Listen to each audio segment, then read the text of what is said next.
Hi, welcome to wholesome tales vlog. परसों हम लोगों ने मेन चैनल पे एक वीडियो डाला था डॉक्टर खादर सर का, जिसके अंदर उन्होंने फॉलिक एसिड, कैल्शियम और विटामिन B12 की डेफिशिएंसीज के बारे में बात की थी और टिप्स दी थी कि कैसे हम घर पर ही इन चीज़ों को बड़ी आसानी से अपनी लाइफस्टाइल में, अपनी डाइट में चेंजेस करके इनकॉर्पोरेट कर सकते हैं। इस वीडियो पे बहुत ज़्यादा कमेंट्स आए, बहुत ज़्यादा अप्रिशिएट किया गया इस वीडियो को। और सबसे जो खास बात जो मुझे इस वीडियो में एक लगी, एक जो पर्टिकुलर कमेंट जिसके बारे में मैं अभी आप लोगों के साथ बात करना चाहता हूँ। और तो यहाँ पे मैं आपको एक कमेंट दिखाना चाहूँगा जो आदि जी का आया है। और उनका कमेंट था कि धोनी तो दूध पीता है और छक्के भी मारता है।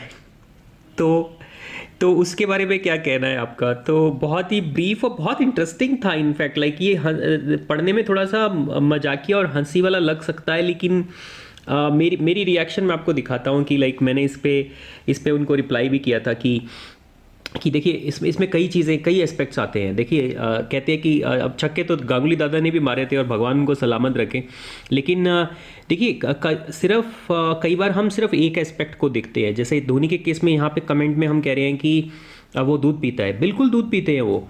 और मैं इनफैक्ट उनकी प्रोफाइल देख रहा था तो वो कई अफवाहें भी हैं दूध को लेकर उनके बारे में कि किसी ने कहा था कि 4-4 लीटर दूध पीते हैं, तो उन्होंने बाद में क्लैरिफाई किया कि भाई ऐसा नहीं है, वो दिन में शायद 2 गिलास दूध पीते हैं, मॉर्निंग इवनिंग। अब उसके अंदर एक चीज़ जो ध्यान देने वाली बात है वो ये कि उनकी बाकी की लाइफस्टाइल कैसी है। हम सिर्फ दूध पे फोकस कर रहे हैं, बट धोनी बनने के लिए सिर्फ दूध काफ़ी नहीं है। और उनकी बाकी लाइफस्टाइल कैसी है वो हमें देखना पड़ेगा। वो अपनी डाइट में सैलड्स बहुत ज़्यादा लेते हैं, डेली लंच में सैलड्स लेते हैं वो। और बाकी भी कई उन्होंने लाइक जूसेस वगैरह और ऐसी चीज़ें इंकॉर्पोरेट की हुई हैं अपनी डाइट में, मैंने जो देखा उन्होंने। और बाकी पूरा उनका न्यूट्रिशनली बैलेंस्ड मील होता है। इसके अलावा जो सबसे इम्पॉर्टेंट चीज़ जो धोनी को धोनी बनाती है, या कहे कि गांगुली को गांगुली बनाती है, या कोहली को कोहली बनाती है, वो ये है कि ये लोग फील्ड में जाके डेली प्रैक्टिस करते हैं। और डेली ना भी करते होंगे तो हफ्ते के अंदर पता नहीं कितने घंटे की फील्ड का मतलब है कि बाहर धूप में, खुले में। और ये डेली कितने घंटे की प्रैक्टिस करते हैं। और धोनी का जो ऑन एन एवरेज जो शेड्यूल रहता है वो आई थिंक जो मैं पढ़ रहा था एक उनके इंटरव्यू में, करीब 4 घंटे की वो डेली प्रैक्टिस करते हैं। तो कितना उनकी फिजिकली जो एक्टिव उनकी लाइफस्टाइल है वो बहुत ज़्यादा मैटर करती है। बॉडी में अगर कोई ऐसी चीज़ जा भी रही है तो बॉडी उस चीज़ को बहुत इजीली एडजस्ट भी कर लेती है, डाइजेस्ट भी कर लेती है, और उससे जो भी बेस्ट न्यूट्रिशन वो ले सकती है वो ले लेगी। लेकिन हम जब कॉमन पर्सन की बात करते हैं, एवरेज पर्सन की बात करते हैं, तो एवरेज फैमिलीज़ की बात करते हैं, तो वहाँ पर ये चीज़ जो है, क्योंकि बाकी लाइफस्टाइल में जो चेंजेस हैं वो हम नहीं करते, लेकिन हम दूध पर बहुत ज़्यादा निर्भर करते हैं, तो ये चीज़ें बहुत नेगेटिवली इम्पैक्ट कर जाती हैं। और इससे एक चीज़ और मैं आपको बताना चाहूँगा कि दूध या कोई ऐसी चीज़ें जो हैं वो ऐसा नहीं है कि हमने दूध एक बार पिया और तुरंत हमें कोई प्रॉब्लम हो जाएगी।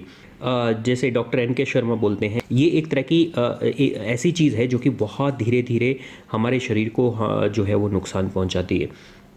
तो हम कई बार क्या है ना कि जो एक पर्टिकुलर उनका चीट बोल लीजिए या उनका एक्सेप्शन बोल लीजिए, हम उन चीज़ों को कैच कर लेते हैं। अब कोहली के बारे में बात कर लीजिए, कोहली तो वीगन है। वीगन का मतलब ये कि वो दूध तो छोड़िए, दूध के बने कोई भी प्रोडक्ट, कोई भी डेरिवेटिव किसी भी फॉर्म में नहीं लेते, इंक्लूडिंग इवन लस्सी और दही। तो उनके बारे में क्या कहेंगे? अब 6 तो वो भी मारते हैं। और मेरे हिसाब से इवेंचुअली वो तो शायद धोनी से भी ज़्यादा पॉपुलर हो जाएं। तो ठीक है, मतलब हम कोई स्पोर्ट्समैन के बीच में यहाँ कंपैरिजन नहीं कर रहे, बट समझने की बात ये है कि बाकी सारी लाइफस्टाइल क्या है उनकी। क्या हम धोनी से ये ना सीखें कि जितना वो फिजिकल एक्टिविटी करते हैं, जितना वो फिजिकली एक्टिव रहते हैं, उतना हमें भी होना चाहिए। तो उम्मीद है इससे एक पर्सपेक्टिव समझ में आया होगा, एक नया पर्सपेक्टिव मिला होगा। ये क्वेश्चन बड़ा इंटरेस्टिंग लगा। सो आदि जी, अगर आप इस वीडियो को देख रहे हैं तो आपका बहुत बहुत शुक्रिया ये एक नई सोच जगाने के लिए। इनफैक्ट मैं भी सोच रहा था इस बारे में कि हाँ, इसको कैसे समझा जाए इस चीज़ को। Thank you so much, hope you like this.